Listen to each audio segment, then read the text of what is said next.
আজকের এই আধুনিক যুগে আমাদের অনেকের মনেই একটা বড় প্রশ্ন জাগে, ইতিকাফে বসে কি মোবাইল ব্যবহার করা যাবে? মোবাইলে কি ব্যবসা পরিচালনা করা যাবে বা কর্মচারীদের নির্দেশ দেওয়া যাবে? প্রিয় ভাইয়েরা আমার, প্রথম কথা হলো, এতেকাফ অবস্থায় মোবাইল ব্যবহার করা কিন্তু নিষিদ্ধ বা হারাম নয়। তবে আমাদের বুঝতে হবে, আমরা কেন আল্লাহর ঘরে এসেছি। আপনি যদি মোবাইলে পবিত্র কোরআন তেলাওয়াত করেন, দিনী কোনো আলোচনা শোনেন, কিংবা পরিবারের সাথে একান্ত প্রয়োজনীয় কোনো কথাবার্তা সংক্ষেপে সেরে নেন, তবে তা অবশ্যই জায়েজ আছে।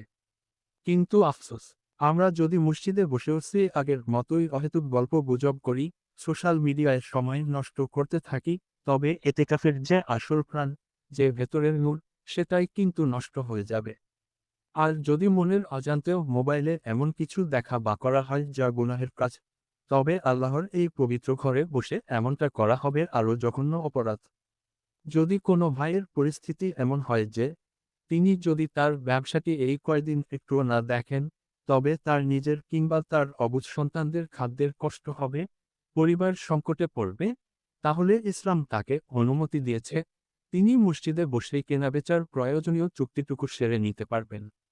যদি মোবাইলে এমন কোনো জরুরি কাজ থাকে, যা না করলে আপনি বড় ধরনের আর্থিক ক্ষতির সম্মুখীন হবেন, তবে সেই অনিবার্য ক্ষতি থেকে বাঁচতে আপনি মোবাইল ফোনের মাধ্যমে কর্মকর্তা বা কর্মচারীদের প্রয়োজনীয় নির্দেশনা দিতে পারবেন।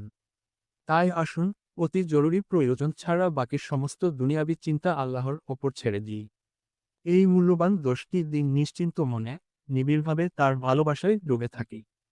আল্লাহ আমাদের সবাইকে সহিহ নিয়তে, সহিহ আমলের মাধ্যমে এতেকাফের হাকিকত অর্জন করার তৌফিক দান করুন। আমিন।